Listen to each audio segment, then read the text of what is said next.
Welcome to get excellence.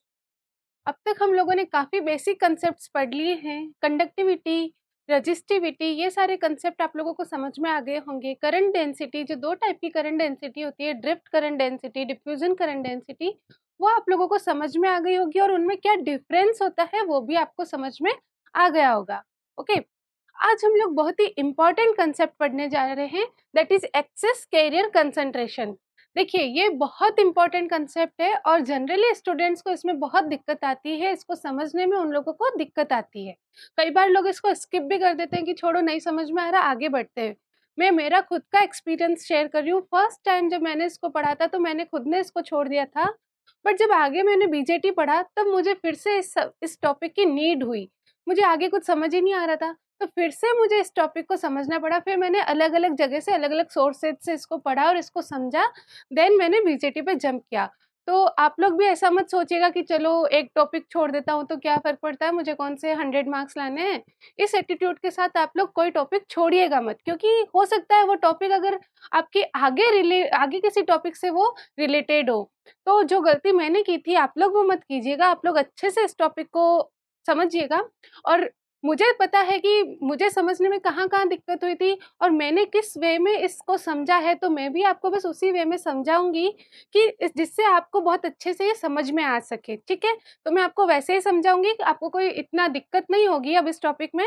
But generally कुछ books में इसकी बहुत टिपिकल लैंग्वेज होती है, तो स्टूडेंट्स को समझने में बहुत दिक्कत आती है और थोड़ा-सा कंसेप्चुअल है ये टॉपिक। बस आपको अच्छे से थोड़ा-सा फ़ोकस रखना है। आप पूरा वर्ड टू वर्ड ध्यान दीजिएगा कि मैं क्या बोल रही हूँ, क्या एक्सप्लेन कर रही हूँ।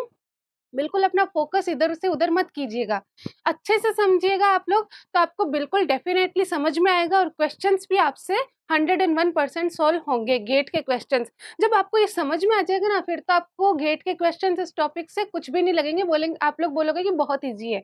जबकि इसके जो क्वेश्चन आते हैं, बहुत बड़े-बड़े क्वेश्चन, 4-5 लाइन्स के क्वेश्चन्स आते हैं, तो स्टूडेंट वैसे ही डर जाते हैं, अरे! इतना बड़ा क्वेश्चन। बट आप लोगों को डरने की ज़रूरत नहीं है, आप अच्छे से इस कांसेप्ट को सीखिए कि इसके अंदर क्या होता है, ठीक है? तो हम लोग स्टार्ट करते हैं। बहुत ही the most important concept of EDC, that is excess carrier concentration. चलिए, कैरियर कंसंट्रेशन ये तो हम लोगों ने ऑलरेडी स्टडी किया है। कैरियर कंसंट्रेशन क्या होता है? जो इलेक्ट्रॉन की और होल की कंसंट्रेशन आती है वो हमारी क्या होती है? Career concentration. इलेक्ट्रॉन कौन से? Free electrons. ओके, अब हमारे पास एक नया वर्ड आ गया है, एक्सेस।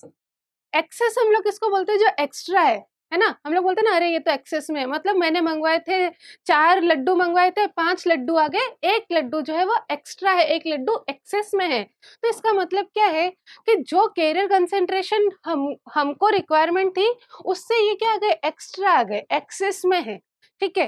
तो ये तो हमको एक टर्म हमने निकाली, एक्सेस का मीनिंग क्या होता है। अब हम लोग टेक्निकल टर्म्स में देखते हैं कि ये एक्सेस क्या है? क्या है ये भला, देखते हैं। क्यों इसने इतना परेशान कर रखा है। देखिए, हम लोगों ने अब तक क्या पढ़ा था? इक्विलिब्रियम पढ़ा था। ओके, क्या पढ़ा था हम लोगों ने अब तक? देखिए, आप लोग बिल्कुल एक-एक ध्यान से समझिएगा कि मैं क्या समझा रही हूँ। मैं फिर से बोल रही हूँ, आप बिल्कुल भी कोई भी पॉइंट मिस मत कीजिएगा, क्योंकि फिर इधर का उधर हो जाएगा, ठीक है? फिर आप लोग कन्फ्यूज़ हो जाओगे, तो आप लोग अच्छे से इसमें ध्यान दीजिए। हम लोगों ने अब तक इक्विलिब्रियम पे स्टडी की। इक्विलिब्रियम पे स्टडी की मीन्स हम लोगों ने अब तक कोई भी एक्सटर्नल एक्साइटेशन उस पे अप्लाई नहीं की थी। हमारे पास सिर्फ क्या था एक्साइटेशन के रूप में? टेम्परेचर। हम लोग सेमीकंडक्टर पे सिर्फ टेम्परेचर अप्लाई कर रहे थे, हम लोग टेम्परेचर को इंक्रीज कर रहे थे, ठीक है? इक्विलिब्रियम पे देखिए, जब मैंने आप लोगों को इलेक्ट्रॉन और होल की कंसंट्रेशन का फॉर्मूला बताया था, तो मैंने हेडिंग डलवाई थी कैरियर कंसंट्रेशन इन इक्विलिब्रियम। तो वो जो कैरियर कंसंट्रेशन थी वो इक्विलिब्रियम पे थी, ठीक है? अब हम लोग क्या करेंगे कि नॉन इक्विलिब्रियम की स्टडी करेंगे, सबसे फर्स्ट पॉइंट, ठीक है? स्टूडेंट्स को क्या होता है कि ये टॉपिक समझने में इसलिए भी दिक्कत आती है कि मैक्सिमम लोग क्या करते हैं कि जब इस टॉपिक को एक्सप्लेन करते हैं ना, तो सीधा एक्सप्लेन करना शुरू करते हैं और फिर ये सब चीज़ें बताना बीच-बीच में जैसे आती है तो बताना शुरू करते हैं। मैं आपको पहले ही ये चीज़ें एक्सप्लेन कर दे रही हूँ, ताकि आपको सिर्फ जब मैं मेन पॉइंट समझाऊँ तो आपको वहाँ पे कोई दिक्कत ना हो, ठीक है? अब हम लोग स्टडी करेंगे नॉन इक्विलिब्रियम की। नॉन इक्विलिब्रियम मीन्स हम लोग यहाँ पर एक एक्सटर्नल एक्साइटेशन अप्लाई करेंगे। क्या अप्लाई करेंगे? External excitation. in the form of light. Okay हम लोग क्या करेंगे, अब हम लोग एक सेमीकंडक्टर बार लेंगे, उस पर हम लोग टेम्परेचर तो इंक्रीज करेंगे ही करेंगे, बट अब हम लोग उस पर लाइट फॉल करेंगे, ठीक है। फर्स्ट ऑफ ऑल क्या करेंगे, हम लोग सेमीकंडक्टर पे लाइट फॉल करेंगे, ठीक, क्लियर। अब देखिए क्या होता है कि जब हम लोग इक्विलिब्रियम में स्टडी करते हैं, जब आपका सिर्फ और सिर्फ टेम्परेचर पिक्चर में रहता है, आप टेम्परेचर इंक्रीज करते हैं तो हमको कैरियर कंसंट्रेशन मिलती है, हम लोग उसको नाम दे देते हैं N node and P node, ठीक है। आप लोग अभी ये अज्यूम कीजिए कि आप लोगों ने लाइट अप्लाई नहीं की है, ये आपका सेमीकंडक्टर है और इस पर आपने क्या किया, टेम्परेचर इंक्रीज किया। हमको पता है कि जब हम लोग टेम्परेचर इंक्रीज करते हैं तो हमारे इलेक्ट्रॉन और होल पेयर में जनरेट होते हैं, वी नो दैट, ठीक है। और इसको हम लोग क्या बोलते हैं, equilibrium carrier concentration, equilibrium carrier concentration है। और अभी हम लोग ये अज्यूम कर रहे हैं कि जो हमारे इक्विलिब्रियम के इलेक्ट्रॉन्स की कंसंट्रेशन है वो है एन नोड एंड हमारे होल की कंसंट्रेशन है पी नोड। ये कौन सी कंसंट्रेशन है, जब आप लोगों ने लाइट अप्लाई नहीं की है तब की है, ठीक है। पॉइंट बाय पॉइंट आप लोग प्लीज ध्यान से समझिएगा। ये हमारे इक्विलिब्रियम की कंसंट्रेशन है जब हम लोगों ने लाइट अप्लाई नहीं की है। और देखिए जो लोग second time third time GATE exam दे रहे हैं, जिन्होंने पहले स्टडी किया हुआ है, वो ये मत सोचिएगा कि मैम बार बार रिपीट कर रही है ये चीजें, तो जल्दी से आगे बताओ। देखिए हम लोगों को उनका भी सोचना पड़ता है जो फर्स्ट टाइम ये सब स्टडी कर रहे हैं, ठीक है। इसलिए हम लोगों को चीजें बार बार रिपीट करनी पड़ती है, तो थोड़ा सा आप लोग पेशेंस बना के रखिए। तो ये क्या हो गई, इलेक्ट्रॉन की कंसंट्रेशन हो गई और होल की कंसंट्रेशन हो गई इक्विलिब्रियम पे, ओके। अब क्या होगा, लाइट फॉल होगी, लाइट इस पर क्या होगी, फॉल होगी। तो आप लोगों ने ड्यूल नेचर पढ़ा होगा लाइट का, ठीक है। तो हम लोगों को पता है कि light means what, light means what, ये आप लोगों ने नाम सुना होगा, फोटोन। तो लाइट के अंदर क्या होते हैं, फोटोन होते हैं, ठीक है ना, फोटोन ही तो रिलीज होते हैं। तो फोटोन की कुछ एनर्जी होती है, फोटोन की कुछ क्या होती है, एनर्जी होती है, कितनी होती है, एच न्यू, एच न्यू होती है फॉर्म एनर्जी फोटोन की, ये सबने स्टडी किया होगा आई गेस। और न्यू इक्वल्स टू कितना होता है, सी बाई लैम्डा, ये भी आप लोगों ने पढ़ा होगा फिजिक्स में, स्कूल्स में। न्यू क्या होती है, फ्रीक्वेंसी होती है, और ये क्या होता है, फ्रीक्वेंसी इक्वल्स टू होता है सी बाई लैम्डा। एच आपका क्या है, प्लैंक कांस्टेंट है, पढ़ा है हम लोगों ने ना, एच हम लोगों ने प्लैंक कांस्टेंट पहले भी पढ़ा है। प्लैंक्स कांस्टेंट कितनी वैल्यू थी इसकी, जल्दी से बताइए आप लोग, 6.62 इंटू 10⁻⁻34 जूल सेकेंड, ठीक है। ये थी सी, आपकी क्या है, speed of light, speed of light होती है, ये भी एक कांस्टेंट है, कितना होता है, 3 इंटू 10⁸ मीटर पर सेकेंड, इतनी होती है। लैम्बडा आपका क्या होती है, वेवलेंथ, अच्छे से समझिएगा स्टूडेंट्स, ये आपकी क्या होती है, वेवलेंथ ऑफ फोटोन, ये क्या होती है, वेवलेंथ ऑफ फोटोन। ये आपके एक फोटोन की क्या है, एनर्जी है, ठीक है। अब देखिए आप लोग देखते हैं, हम जब लाइट्स देखते हैं तो हमारे पास डिफरेंट डिफरेंट कलर की लाइट होती है, कभी हमारे पास ब्लू कलर की लाइट भी होती है, वाइट होती है, जनरली घरों में हम लोगों के वाइट लाइट होती है, बट जब आप कहीं बाहर जाते हैं पार्टी वगैरह में तो आप लोग देखते हैं blue blue light, red light, green light, ये सब लाइट होती है। तो ये जो लाइट का कलर होता है ना, ये लैम्डा पर डिपेंड करता है। जो वेवलेंथ होगी उसके अकॉर्डिंग आपके लाइट का कलर सेलेक्ट होता है, आपके लाइट का क्या होता है, कलर सेलेक्ट होता है, ठीक है। पहली बात तो ये, आपके लाइट का कलर किससे सेलेक्ट होता है, वेवलेंथ से। अब ये फोटोन की एनर्जी क्या हो गई, एच न्यू। अब देखिए जब भी सेमीकंडक्टर जो होता है, इस पर जब हम लोग लाइट फॉल करते हैं और इसकी एनर्जी जो है एच न्यू है, हम लोगों ने इस पे लाइट फॉल की और इसकी एनर्जी जो है वो एच न्यू है। अब देखिए क्या होता है कि जो काम टेम्परेचर करता है ना, वही काम ये लाइट भी करता है। मीन्स एक्सटर्नल जो एक्साइटेशन हम लोगों ने अब क्या अप्लाई कर दी, लाइट, ठीक है। अब लाइट भी क्या करेगा, इलेक्ट्रॉन होल पेयर जनरेट करेगा। जब हम लोग अगर इसमें वोल्टेज लगा देंगे तो वो भी ये काम करेगा। तो देखिए क्या होता है, हम लोगों ने पढ़ा है एनर्जी बैंड डायग्राम। ये आपका क्या होता है, वैलेंस बैंड होता है, ये आपका कंडक्शन बैंड होता है, और ये गैप क्या होता है आपका, ईजी होता है, ठीक है। ये क्या होता है, वैलेंस बैंड का अपर लेवल होता है, कंडक्शन बैंड का लोअर लेवल होता है। अब देखिए क्या होता है कि जब हम लोग ये सेमीकंडक्टर है, इसके अंदर बहुत सारे इलेक्ट्रॉन्स एंड होल्स है, और कौन कितनी क्वांटिटी में, मतलब ये एन टाइप है, पी टाइप है या इंट्रिंसिक है, ये हमको अभी नहीं पता, हम लोग उसमें इंटरेस्टेड नहीं है, ठीक है। अब देखिए क्या होता है, जब हम लोग लाइट फॉल करते हैं ना, तो ये जो फोटोन होता है ना, ये अपनी एनर्जी क्या करता है, इलेक्ट्रॉन को दे देता है। जो वैलेंस बैंड के अंदर जो इलेक्ट्रॉन्स रहते हैं ना, वैलेंस बैंड में कौन से इलेक्ट्रॉन्स थे, बाउंडेड इलेक्ट्रॉन्स थे, हम लोगों ने स्टडी किया था। तो इसके अंदर बहुत सारे क्या है, बाउंडेड इलेक्ट्रॉन्स हैं, ठीक है। तो ये क्या करेगा, अपनी एनर्जी पूरी की पूरी इसको ट्रांसफर कर देता है, कौन, फोटोन। तो इसका मतलब अब एक इलेक्ट्रॉन के पास कितनी एनर्जी आ गई, एच न्यू एनर्जी आ गई, ठीक है। अब देखिए इस इलेक्ट्रॉन को वैलेंस बैंड से कंडक्शन बैंड में जाने के लिए मिनिमम एनर्जी कितनी रिक्वायर्ड है, ईजी। जब तक इसको इतनी एनर्जी नहीं मिल जाती तब तक ये यहाँ से यहाँ तक नहीं जा सकता ना। मुझे सपोज करो कहीं जाना है, ठीक है, बाहर मुझे जाना है, और मुझे उसके लिए 5,000 रुपए चाहिए, ठीक है। अब कोई मुझे आके बोल रहा है कि ये लो 4,000 रुपए, चले जाओ, बट वहां का मिनिमम जो मुझे रिक्वायरमेंट है वो है 5,000 रुपीज की। तो मैं वो 4,000 भी मेरे लिए क्या है, वेस्ट है। और मेरे पास कोई सेविंग जैसा कुछ भी नहीं है कि अच्छा मैं 4,000 अभी ले लेती हूँ, फिर 1,000 बाद में मैं कलेक्ट कर लूंगी कहीं और से, या ऐसे वैसे। मुझे सिर्फ एक बार में कहीं से 5,000 चाहिए। तो सिमिलरली यही केस इलेक्ट्रॉन के पास भी है, इसको एक बार में मिनिमम ईजी चाहिए। हाँ, अगर 5,000 से ज्यादा मुझे मिल गए तो वेल एंड गुड, मैं आगे और भी जगह घूम के आ सकती हूँ, है ना।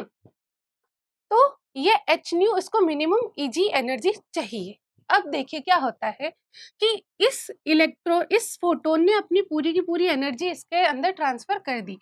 अब अगर ये एनर्जी एच न्यू आपके ईजी से कम हुई, तो क्या ये इस इलेक्ट्रॉन के लिए बेनिफिशियल है, नहीं। ये इलेक्ट्रॉन बोलेगा भाई मुझे क्यों दे रहा है, मैं क्या करूं, तू अपने पास ही रख। जब मेरे कुछ काम नहीं आ रही, कम से कम तेरे तो कुछ काम आएगी, तू ही रख। मैं क्या करूंगा, मैं यहाँ से मैं अपनी पोजीशन तो चेंज कर नहीं पा रहा हूँ। मैं अभी यहाँ बैठा हूँ और मैंने तूने तूने मुझे ईजी से कम एनर्जी दी है, मैं कौन सा यहाँ पहुंच रहा हूँ, नहीं ना, मैं तो अपने लेवल पर ही हूँ। तो तेरी एनर्जी भी वेस्ट हो रही है, इससे अच्छा तू उसको रख, तू काम में ले। तो इस केस के अंदर क्या हो जाएगा, ये फोटोन एज इट इज यहाँ से पास हो जाएगा एच न्यू एनर्जी के साथ। ये इसने पहले अपनी इलेक्ट्रॉन, जो अपनी एनर्जी थी इलेक्ट्रॉन को दी, इलेक्ट्रॉन ने बोला मेरे तो किसी काम की है नहीं, तू ही इसको यूज कर ले। उसने बोला ठीक है, मैं आगे जाता हूँ, देखता हूँ किसी और को चाहिए, तो वो इस सेमीकंडक्टर से बाहर आ गया। तो जो फोटोन जिस एनर्जी के साथ इस पर इंसिडेंट हुआ था, उसी एनर्जी के साथ क्या आ जाएगा, बाहर आ जाएगा। क्लियर। कोई इसके अंदर सेमीकंडक्टर के अंदर फोटोन का अब्जॉर्प्शन नहीं होगा, किसी भी जो फोटोन की एनर्जी उसका अब्जॉर्प्शन इस केस के अंदर नहीं होगा। Is this clear to you, आया ना समझ में, ठीक है। तो ये केस तो रह गया। अब अगर हमारे पास इस फोटोन ने इतनी एनर्जी कलेक्ट कर ली कि इसकी जो फोटोन की एनर्जी है वो ग्रेटर या इक्वल हो गई ईजी के।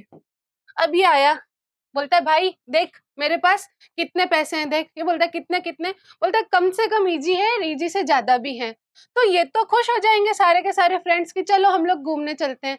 ये कहाँ चले गए, घूमने चले गए। अब ये ना थोड़ा सा इसके कुछ मतलब, ये दो तो जो इलेक्ट्रॉन थे वो बेस्ट फ्रेंड थे और ये नॉर्मल फ्रेंड थे, ठीक है। तो कुछ इलेक्ट्रॉन को तो क्या हो गया, ईजी से ज्यादा वाली एनर्जी मिल गई, और कुछ इलेक्ट्रॉन को ईजी से कम एनर्जी, सॉरी, कुछ इलेक्ट्रॉन को तो, चलो हम लोग अभी एक ही केस लेते हैं। तो अब क्या हुआ कि ये इलेक्ट्रॉन्स के पास एनर्जी आ गई और एनर्जी ईजी से ज्यादा थी। चलिए पहला केस हम लोग लेते हैं कि आपकी जो एच न्यू है वो ईजी के एग्जैक्ट इक्वल है, वो ईजी के क्या है, एग्जैक्ट इक्वल है। तो ये सारे इलेक्ट्रॉन कहाँ पहुंच जाएंगे, यहाँ पर। ये भी कहाँ पहुंच गया, यहाँ पर। मतलब जिन जिन इलेक्ट्रॉन्स ने वो फोटोन ऑब्जर्व किए, अब ऐसा तो है नहीं कि एक ही फोटोन आ रहे होंगे, तो जितने फोटोन आ रहे हैं, लेट्स से 4 फोटोन्स ने अपनी जो एनर्जी है 4 इलेक्ट्रॉन्स को ट्रांसफर कर दी। तो अब हमारे पास ये होल यहाँ से गायब हो गया और क्या बन गया, सॉरी यहाँ से इलेक्ट्रॉन गायब हो गया, क्या बन गया, होल बन गया। यहाँ भी होल बन गया, यहाँ भी होल बन गया और यहाँ भी ये क्या बन गया, होल बन गया। तो अब देखिए अब क्या हुआ, जब हम लोगों ने एनर्जी मतलब फोटोन की जो एनर्जी थी एच न्यू वो ईजी से ज्यादा रखी या ईजी के इक्वल रखी, तो अब हमारे पास क्या मिल गए, हमको कैरियर मिल गए। मिले कि नहीं मिले, हमको चार्ज कैरियर मिल गए। देखिए कंडक्शन बैंड के अंदर जब इलेक्ट्रॉन होते हैं और वैलेंस बैंड के अंदर जब होल्स होते हैं, उन्हीं को तो हम लोग चार्ज कैरियर बोलते हैं ना। तो अब हमारे पास फ्री इलेक्ट्रॉन भी मिल गए और हमारे पास क्या हो गए, होल्स भी मिल गए। तो इसकी कंडक्टिविटी क्या हो गई, इंक्रीज हो गई। ठीक है, तो ये आपको समझ में आया कि जब हम लोग लाइट फॉल कर रहे हैं किसी सेमीकंडक्टर पर तो चार्ज कैरियर कैसे बन रहे हैं, ये चीज समझ में आई। ठीक है, अब देखिए हम लोगों ने, मैंने अभी क्या बोला कि आप लोग ये केस कंसिडर कीजिए कि जब आपकी एच न्यू जो है वो ईजी के इक्वल है। अब सपोज कीजिए एच न्यू जो है ग्रेटर देन ईजी है, तो क्या होगा, क्या ऐसा होगा क्या कि सपोज मेरे पास 5000 रुपीज की नीड थी, किसी ने आके मेरे को 6000 रुपीज दे दिए, मैंने 5000 रखे और उसको 1000 वापस दे दिए। आजकल इतना सीधा तो कोई भी नहीं होता है। मैं क्या करूंगी, 6000 पूरे रख लूंगी और जहां मुझे जाना था वहां तो मैं जाऊंगी, मैं उससे थोड़ा आगे भी चली जाऊंगी।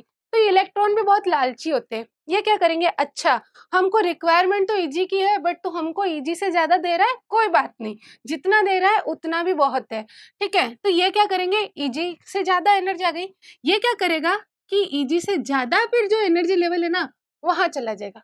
मीन्स इस इलेक्ट्रॉन को तो देखिए, इस इलेक्ट्रॉन को एग्जैक्ट कितनी मिली थी एनर्जी, ईजी मिली थी, तो ये एग्जैक्ट ईजी गैप तक कवर किया इसने और इसी पे चला गया।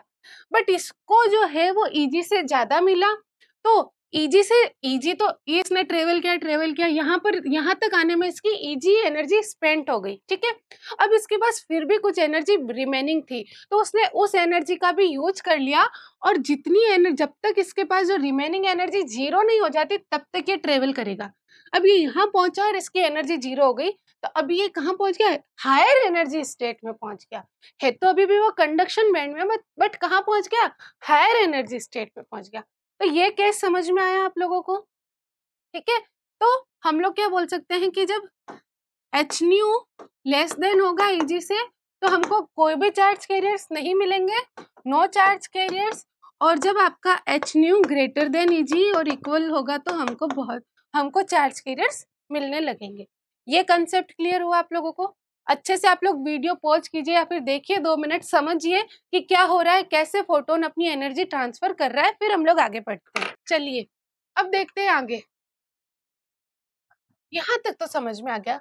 अब इन शॉर्ट हमारे पास एच न्यू जब ग्रेटर देन ईजी होगा तो हमारे पास क्या आ गए, चार्ज कैरियर्स आ गए।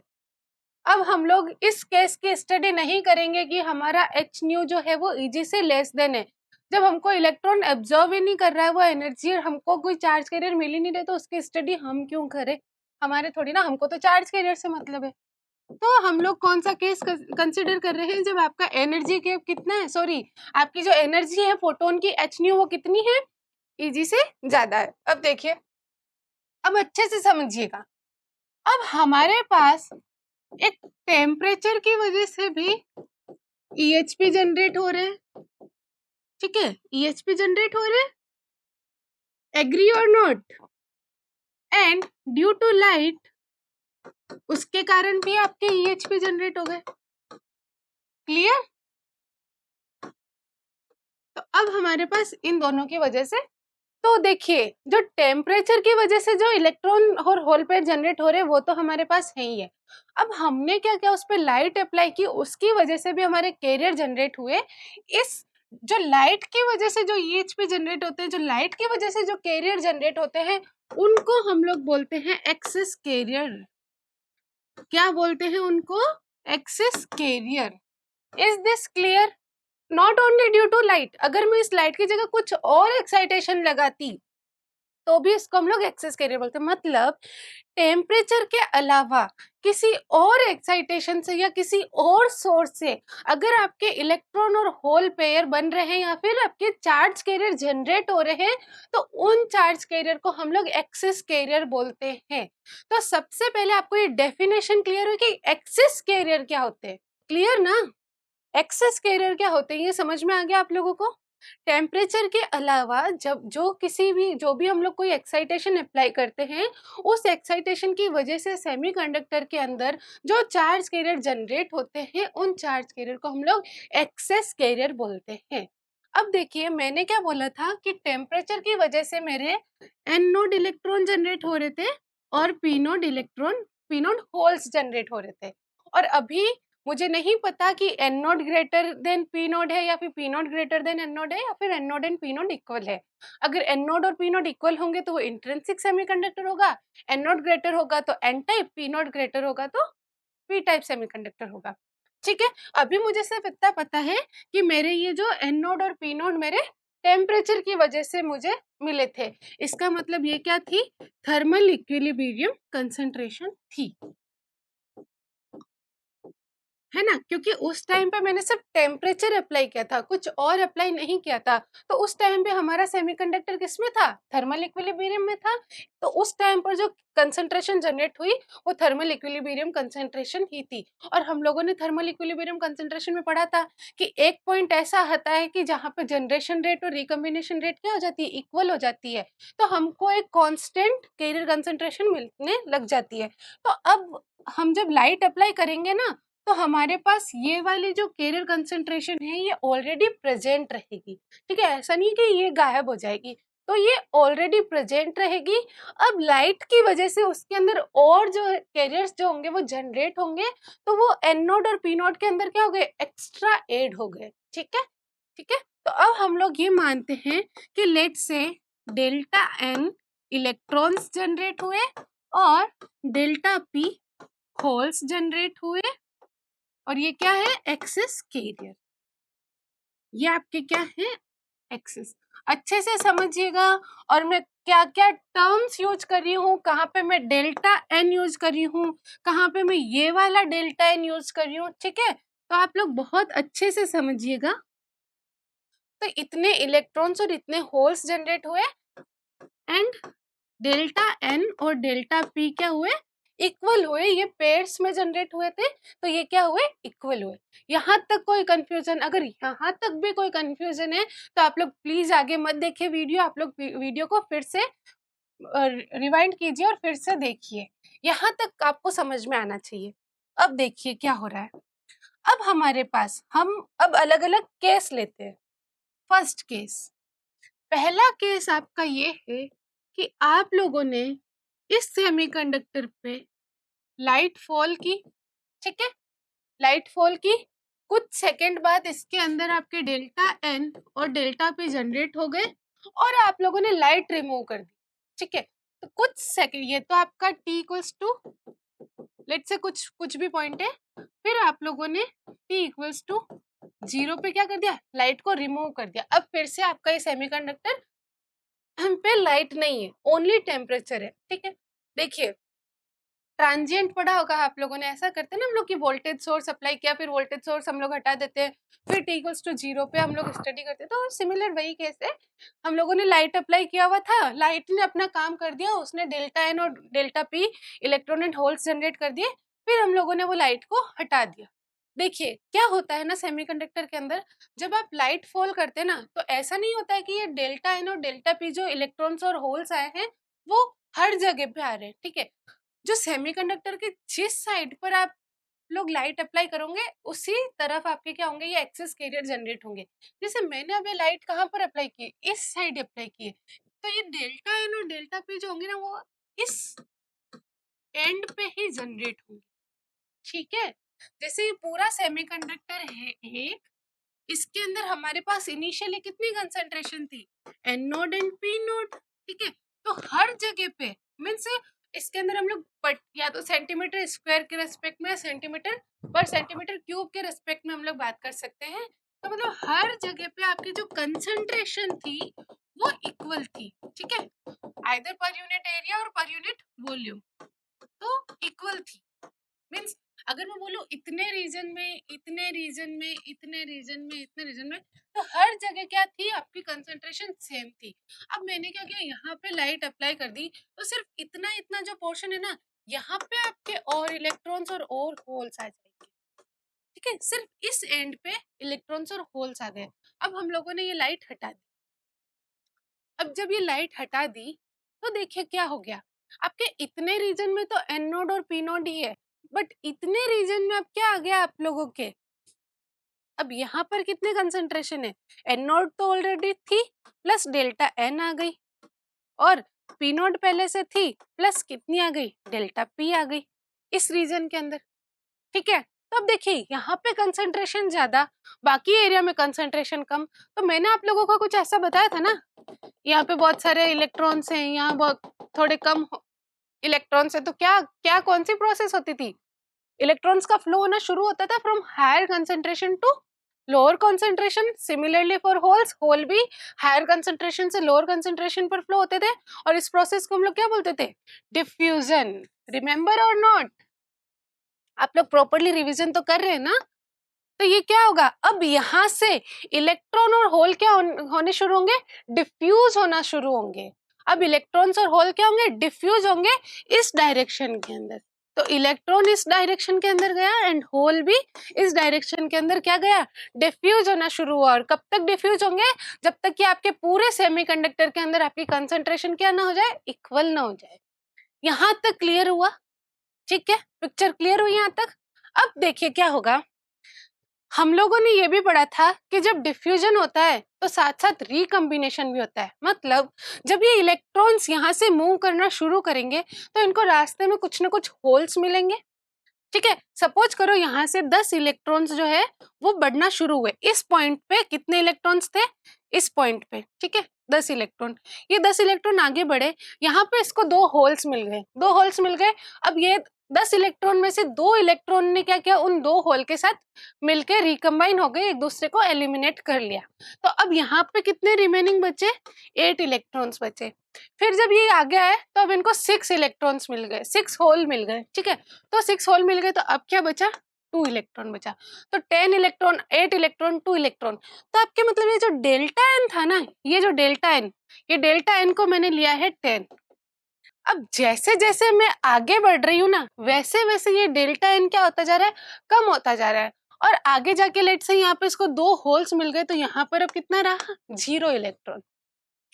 तो यहाँ आप कितने रह गए, 0 इलेक्ट्रॉन। और सेम केस हमारे डेल्टा पी के लिए रहा, हमारे डेल्टा होल्स बने होंगे, यहाँ पर उसको मिले होंगे और यहाँ जाके उसके क्या हो गए, 0 वो होल्स बन गए, ठीक है। सारे के सारे होल्स क्या हो गए, रिकम्बाइन हो गए। कौन से होल, एक्सेस कैरियर वाले, ठीक है। तो जैसे जैसे डिस्टेंस बढ़ रही है हमारी, मीन्स हम जैसे जैसे सेमीकंडक्टर के अंदर, ये आपका x इक्वल टू 0 पॉइंट है, तो जैसे जैसे हम लोग x के साथ आगे बढ़ रहे हैं, वैसे वैसे आपके जो डेल्टा एन है, मीन्स जो एक्सेस कैरियर कंसंट्रेशन है, उसमें क्या आ रही है, कमी आ रही है। और एक पॉइंट पे जाके वो क्या हो रहे हैं, 0 हो रहे हैं। और ये कमी क्यों आ रही है, रिकम्बिनेशन की वजह से, ठीक है। सिमिलरली डेल्टा पी के साथ भी यही हो रहा है। तो आपके जो ये जो आपके एक्सेस कैरियर है वो क्या हो रहे हैं, डिके हो रहे हैं, ठीक है। अब देखिए, ये तो मैंने x के रेस्पेक्ट में बात बोली। अगर मैं ऑब्जर्व करूं, मैंने बोला कि t इक्वल्स टू 0 पे मैंने लाइट हटाई, टाइम के रेस्पेक्ट में अगर मैं बात करूं, तो t इक्वल्स टू 0 पे मैंने लाइट हटाई, तो t इक्वल्स टू 0 पे मैंने देखा, अच्छा अभी डेल्टा एन की वैल्यू कितनी है, 10 इलेक्ट्रॉन है। फिर मैं चली गई, थोड़ा घूम के आई, मैंने कहा अब कुछ नैनो सेकेंड बीत गए हैं, चलो 2 नैनो सेकेंड स्पेंड हो गए, 2 नैनो सेकेंड बाद में देखती हूँ, तो मैं देखती हूँ कि अरे 8 सेकेंड हो गए। मैं थोड़ा और बाहर गई, फिर कुछ सेकंड्स, कुछ नैनो सेकंड्स बाद आई, तो देखा तो अब तो 0 इलेक्ट्रॉन्स हो गए। तो मैंने देखा कि अच्छा टाइम के साथ भी ये कंसंट्रेशन क्या हो रही है, डिके हो रही है। टाइम के साथ भी ये कंसंट्रेशन क्या हो रही है, डिके हो रही है। तो आपकी जो एक्सेस कैरियर कंसंट्रेशन है, जो आपकी एक्सेस कैरियर कंसंट्रेशन है, इस केस के अंदर है ना, कौन से केस के अंदर हम लोग कौन सा केस ले रहे हैं कि लाइट हम लोग सिर्फ कुछ मोमेंट के लिए ही उस पे फॉल कर रहे हैं, फिर हम लोग उस लाइट को रिमूव कर रहे हैं, ठीक है, ये रिमेंबर। तो एक्सेस कैरियर कंसंट्रेशन इस केस के अंदर एक तो आपके स्पेस पे या फिर मैं बोलूँ कि डिस्टेंस पे मैटर कर रही है, डिस्टेंस पे डिपेंड कर रही है, और दूसरा टाइम के साथ भी वो वेरी हो रही है। तो डिस्टेंस के साथ भी वेरी हो रही है, टाइम के साथ भी वेरी हो रही है, और जैसे जैसे डिस्टेंस बढ़ रही है, जैसे जैसे टाइम बढ़ रहा है, तो ये कैरियर कंसंट्रेशन क्या हो रही है, डिके हो रही है। क्या हो रही है, कम हो रही है। तो अब हम लोगों को ये स्टडी करना है कि ये कितना डिके होता है इसके अंदर। ठीक है, यहाँ तक क्लियर हुआ। अब हम लोग इसका देखते हैं कि ये जो डिके हो रहा है, तो हम लोग क्या करेंगे, जो डिस्टेंस के साथ डिके है ये मैं आप लोगों को एक अलग लेक्चर में बताऊंगी। अभी हम लोग इसका टाइम के रेस्पेक्ट में देखते हैं कि टाइम के रेस्पेक्ट में इसका डिके कैसे हो रहा है। ठीक है, तो देखिए हमारी, फिर से मैं लिख रही हूँ, थर्मल इक्विलिब्रियम की कंसेंट्रेशन कितनी थी। अब देखिए ये डेरिवेशन समझने में स्टूडेंट्स को दिक्कत आती है, बट मैं आपको ऐसा एक्सप्लेन करूंगी कि आप लोगों को दिक्कत नहीं आएगी। बस आप लोग मेरा साथ दीजिए, आप लोग प्लीज अच्छे से फोकस करिए और हर टर्म पे ध्यान दीजिए कि कौन सी टर्म क्या रिप्रेजेंट कर रही है, तो आपको कभी कंफ्यूजन नहीं होगा और क्वेश्चन भी अच्छे से बन जाएंगे। ठीक है, बस आप लोग यहाँ पे अच्छे से देखिए थर्मल इक्विलिब्रियम, और आप लोगों को कंफ्यूजन नहीं हो इसलिए मैं फिर से एक बार और लिख रही हूँ। तो थर्मल इक्विलिब्रियम की कंसेंट्रेशन अपनी कितनी थी, N node and P node. ठीक है, हमारे एक्सेस कैरियर की कंसेंट्रेशन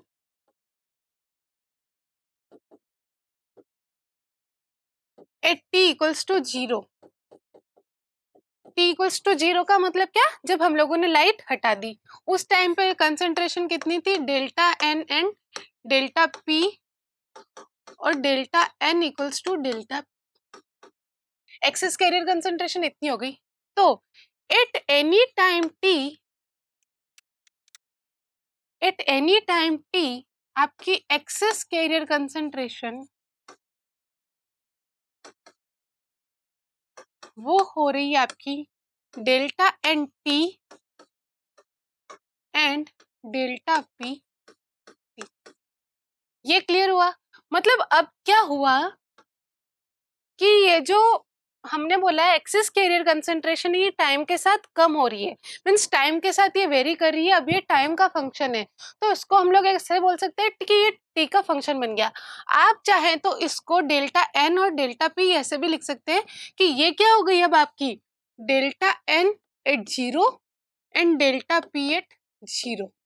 मतलब हम लोगों ने क्या किया, T equals to zero put कर दिया, तो आप लोग इसको del N zero and del P zero भी लिख सकते हैं। ठीक है, तो चलिए अब से हम लोग आगे से इसको del N zero and del P zero ही लिखेंगे, ताकि आप लोगों को पता चल जाए कि ये इनिशियल एक्सेस कैरियर कंसंट्रेशन है।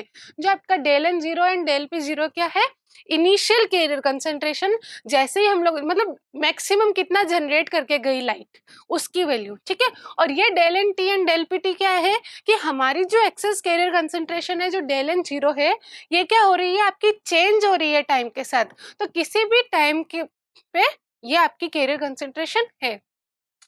अब देखिए क्या होगा आपका जब ये थर्मल इक्विलिब्रियम में था, तब तो मैंने आप लोगों को बताया था n into P equals to कितना होता है, ni स्क्वायर होता है मास एक्शन लॉ से। होता है कि नहीं होता है।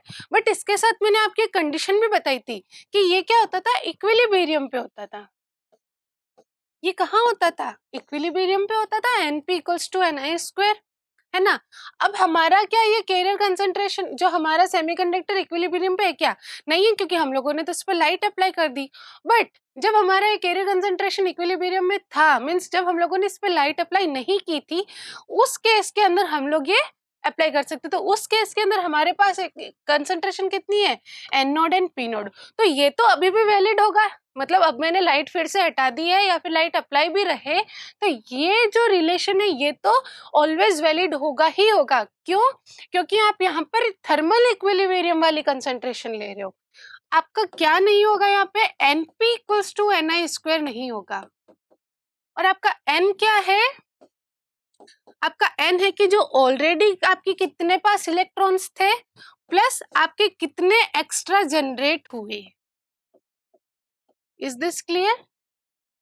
आपका n कितना हो गया कि आपके पहले से आपके पास कितने थे प्लस एक्स्ट्रा कितने जनरेट हुए। ठीक है, p कितना हो जाएगा कि पहले से कितने थे प्लस एक्स्ट्रा कितने जनरेट हुए। तो ये हमारा लाइट अप्लाई करने के बाद का सीन है। ये हमारे अब थर्मल इक्विलिब्रियम में नहीं रहा, नॉन इक्विलिब्रियम में जब आया तब की वैल्यूज है। तो अब ये ni स्क्वायर को फॉलो नहीं करेगा, but n not p not तो पहले से है, ठीक है ना, ये कंसंट्रेशन तो ऑलरेडी है, तो ये आपका हमेशा वैलिड करे रहेगा ही रहेगा। आप लोगों ने लाइट अप्लाई भी कर दी, फिर भी ये कंसंट्रेशन, ये रिलेशन तो होल्ड रहेगा ना, ऑब्वियस सी बात है।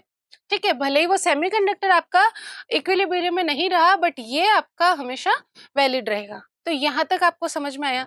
अब देखिए कि जब हम लोगों ने लाइट अप्लाई की और जब हम लोगों ने लाइट रिमूव कर दी, जब हम लोगों ने लाइट रिमूव कर दी तो वो किस में आ गया, फिर से इक्विलिब्रियम में आ गया। हम लोग निकालते हैं कि ये जो आपका डेल्टा एन है ना, ये जो आपका डेल्टा एन है, इसमें कितना चेंजेज हुआ। देखिए, अगर मैं कहीं पे लिख रही हूँ डेल्टा एन और कहीं में लिख रही हूँ डेल्टा एन टी, तो ये दोनों सेम चीज है, बस मैं यहाँ पर आपको ये बता रही हूँ कि जो ये आपका डेल्टा एन है, जो डेल एन है, ये टी का फंक्शन है, मीन्स ये अब टी पे डिपेंड कर रहा है, ठीक है। तो ये दोनों सेम चीजें हैं। और डेल्टा एन आपका क्या रिप्रेजेंट कर रहा है, किसी भी टाइम टी पे आपकी एक्सेस कैरियर कंसंट्रेशन, ठीक है, किसी भी टाइम टी पे आपकी एक्सेस कैरियर कंसंट्रेशन, ठीक है। तो मैं यहाँ पे लिख देती हूँ एट एनी टाइम, हाँ ये मैंने लिखा है, at any time excess carrier concentration del N T and del P T, ठीक है। और डेल एन और डेल एन टी में दोनों मतलब सेम चीजें ही हैं, बस मैं यहाँ पे आपको बता नहीं रही हूँ कि ये टाइम पे डिपेंड कर रहा है, ठीक है। और जो ये डेल एन जीरो है या फिर ये डेल्टा एन है, ये आपकी इनिशियल एक्सेस कैरियर जनरेट कर रहा है। तो इन दोनों में डिफरेंस में स्टूडेंट्स को कंफ्यूजन होता है, तो आप इन दोनों का डिफरेंस प्लीज अच्छे से समझिए कि ये दोनों डिफरेंट है। ये तो है कि आपकी इनिशियली कितनी जनरेट हुई, और ये बता रहा है कि किस टाइम पर आपकी, क्योंकि कुछ टाइम के साथ ये चेंज हो रहा है, तो ये टाइम पर डिपेंड करेगी कि मैं कितने टाइम बाद इसको नोटिस कर रही हूँ। अगर मैं t इक्वल्स टू 0 पे नोटिस कर रही हूँ तो ये यही हो जाएगी, t इक्वल्स टू कुछ टाइम बाद कर रही हूँ तो इसकी वैल्यू जो होती रहेगी वो चेंज होती रहेगी। तो ये क्या रिप्रेजेंट कर रहा है, किसी पर्टिकुलर टाइम पर, ठीक है।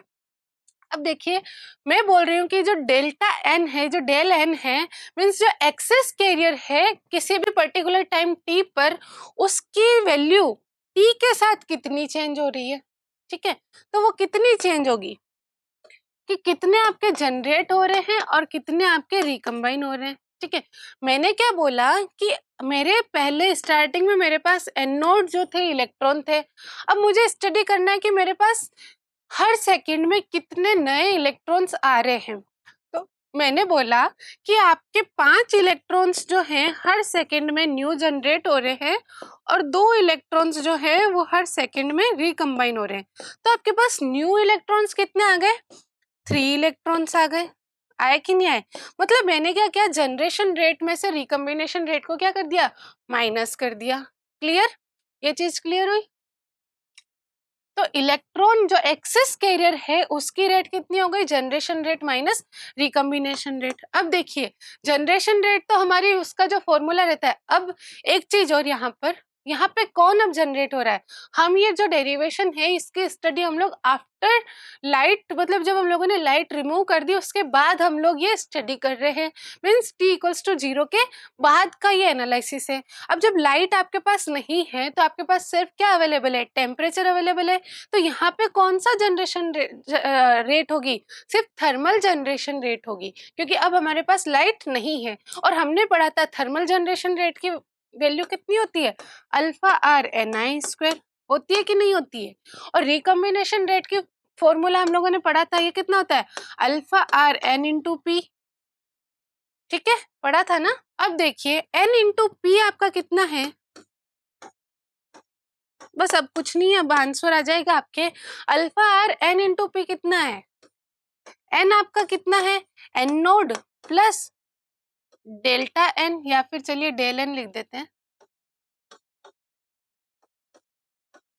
है ना, कि आपके पहले से एन नोड थे प्लस अभी कितने जनरेट हुए, वो मेरा कितना हो गया, ये हो गया, ठीक है। और ये कितना हो गया, P nought plus delta P. Clear. तो देखिए, इसको जब हम लोग ब्रैकेट ओपन करते हैं तो आएगा alpha are N I square minus alpha are N node P node minus alpha are N node delta P minus alpha are del N P node minus alpha are del N del P. कोई term छूट तो नहीं गई ना? 1 2 3 4 terms आ गई। ठीक है, delta N N node P node, delta R N node del P, delta R del N P node and delta R del N. Clear? अब देखिए अल्फा हमको पता है कि एन आई स्क्वायर कितना होता है, एन नोट पी नोट के इक्वल होता है। तो N I square equals to N naught P naught, दोनों टर्म्स किससे मल्टीप्लाई है? अल्फा आर से। तो ये दोनों तो कैंसिल आउट हो जाएंगे।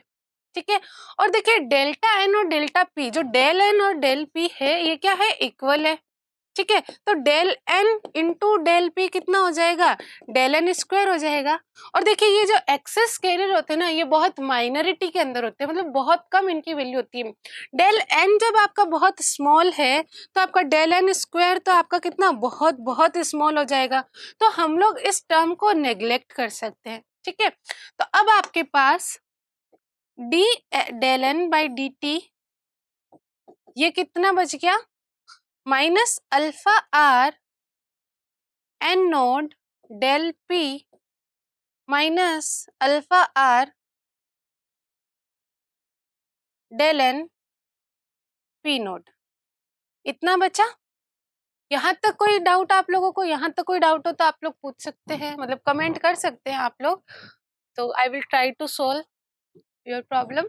यहाँ तक आप लोग देख लीजिए, कुछ अगर नहीं समझ आया तो पहले आप लोग यहाँ तक अच्छे से समझ लीजिए, फिर हम आगे प्रोसीड करते हैं। ठीक है ना? तो कैसे चीजें हो रही है ये आप लोगों को समझ में आनी चाहिए। अब देखिए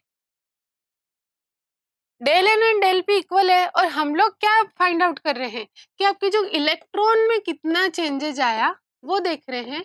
तो हम लोग क्या कर देते हैं कि ये जो यहाँ पे जो ये डेल पी है इसको भी हम लोग क्या लिख देते हैं? डेल एन लिख देते हैं, क्योंकि del N and del p are equal. So कितना आ गया ये? Minus alpha are N naught minus alpha are N node del n minus alpha r p naught del n. ठीक है, अब देखिए d del N by D T equals to कितना हो जाएगा? माइनस का अल्फा आर डेल एन, अगर मैं कॉमन ले लूं तो कितना आ जाएगा? N node plus P nought. ठीक है, ये जो टर्म है ना alpha are N node plus P node, ये होता है कैरियर लाइफ टाइम। ये क्या होता है? Carrier lifetime. इसको हम लोग रिप्रेजेंट करते हैं टॉ से। तो carrier lifetime tau equals to होता है 1 upon alpha are N node plus P nought. ठीक है, ये कितना होता है? 1 upon alpha are N node plus P node. तो हम लोग पुट कर देते हैं T del N by D T equals to, ये कितना आ जाएगा? डेल एन डिवाइड बाई टॉ। ठीक है, सिंस हम लोग यहाँ पर किसकी बात कर रहे हैं? इलेक्ट्रॉन्स की बात कर रहे हैं, तो हम लोग बोल देते हैं कि इलेक्ट्रॉन का कैरियर लाइफ टाइम है। ठीक है, अब देखिए हम लोग इसको ऐसे इधर ले जाते हैं, D del N by del N equals to D T by tau N. ठीक है, बस इसको इंटीग्रेट कर देते हैं। तो इसको जब हम लोग इंटीग्रेट करेंगे, इंटीग्रेट कर देते हैं, तो इंटीग्रेट करेंगे तो कितना आ जाएगा? ये आ जाएगा, है ना? नेचुरल लॉग किसका? डेल एन का, क्योंकि 1 बाई डेल एन है। टो एन आपका कांस्टेंट है, तो ये कितना बन जाएगा? 1 डॉट डी टी, और 1 का कितना हो जाएगा? टी, और डिवाइड बाई टो एन तो कांस्टेंट वो एज इट इज रह गई, प्लस एक कांस्टेंट आ जाएगा। तो इस कांस्टेंट की वैल्यू हम लोग फाइंड आउट करते हैं। तो देखिए हमको पता है एट टी इक्वल्स टू 0 आपका जो डेल एन है वो कितना है? डेल एन 0 है। ये डेल एन ऐसे नहीं लिखना है, क्योंकि ऐसे अगर हम लोग लिख रहे हैं तो उसका मतलब हो गया कि वो डेल्टा एन का वो हो गया है फंक्शन। ये जो है ये आपका डी डेल एन है। ठीक है, तो ये आप लोग सब जगह कर दीजिएगा, सब जगह कर दीजिएगा। ठीक है, यहाँ पे भी आप लोग D by del N by D T. ठीक है, तो यहाँ भी आप लोग कर दीजिएगा। ये डेल एन ब्रैकेट में नहीं है, क्योंकि ब्रैकेट में हो जाएगा तो वो रिप्रेजेंट करेगा कि वो एन का फंक्शन है, जबकि वो एन का फंक्शन नहीं है। तो यहाँ जहाँ भी मैंने ये यहाँ से करना शुरू किया है ना, सिर्फ एक जगह किया है, तो आप लोग यहाँ से ये ब्रैकेट हटा दीजिएगा। ठीक है, तो ये यहाँ तक क्लियर हो गया? तो आपका जो t इक्वल्स टू 0 पर हमारे एक्सेस कैरियर कंसंट्रेशन की वैल्यू कितनी थी? डेल n 0 या फिर डेल्टा n, यही तो थी, ठीक है। तो इसके अंदर हम लोग पुट कर देते हैं कि यहाँ पे मैं t इक्वल्स टू 0 पुट करती हूँ, तो 0 प्लस c, और इधर कितना आ जाएगा, इसकी वैल्यू कितनी है, डेल n की वैल्यू कितनी है, डेल n 0, ठीक है। तो c कांस्टेंट की वैल्यू कितनी हो गई, नेचुरल लॉग किसका, डेल n 0 का। तो बस हम लोग इसके अंदर पुट कर देते हैं, तो ये कितना आ जाएगा, natural log del n equals to t by tau n plus natural log del n 0। Clear यहाँ तक, ठीक है। तो बस इधर इसको ट्रांसफर कर दीजिए, तो कितना आ जाएगा, ये del n divide by del n, फिर से मैंने ब्रैकेट लगा दिया, del n natural log del n divide by del n 0 equals to minus T by tau n। माइनस कहाँ चला गया, ये माइनस है ना यहाँ पर, ये देखिए ये एक माइनस भी तो है, तो ये माइनस आएगा, यहाँ पे भी माइनस आएगा, यहाँ भी माइनस आएगा, ठीक है। क्लियर, यहाँ तक आपको समझ में आया? अब हम लोग इस नेचुरल लॉग को उधर भेज देते हैं, तो ये कितना आ जाएगा, del n by del n 0 equals to e to the power minus का t बाई टो n, और या फिर del n equals to del n 0 to the power minus का t बाई टो n। तो कितना आ गया आपका, del n equals to del n 0 e to the power minus का t by tau n, where tau n was 1 upon alpha r n node plus, ये चीज हमारी।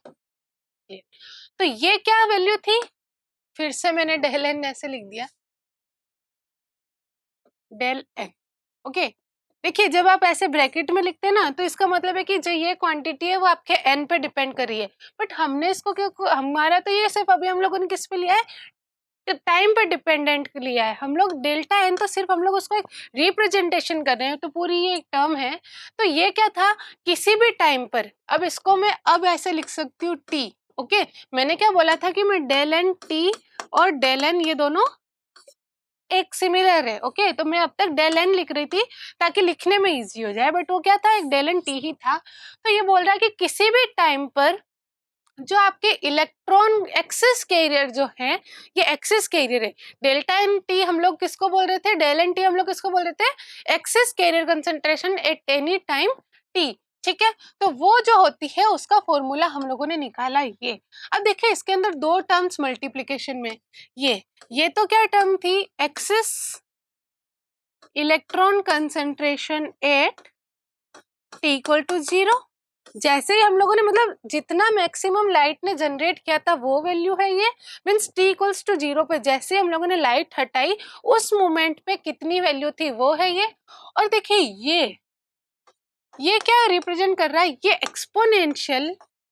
एक्सपोनेंशियल डिके को रिप्रेजेंट कर रहा है, ठीक है। डिके मीन्स डिक्रीज होना, देखिए पावर आपके माइनस में है, ठीक है। इसका मतलब क्या, एक्सपोनेंशियली डिके हो रहा है। एक्सपोनेंशियल का ग्राफ कैसा होता है, ऐसा होता है ना, ऐसा, ठीक है।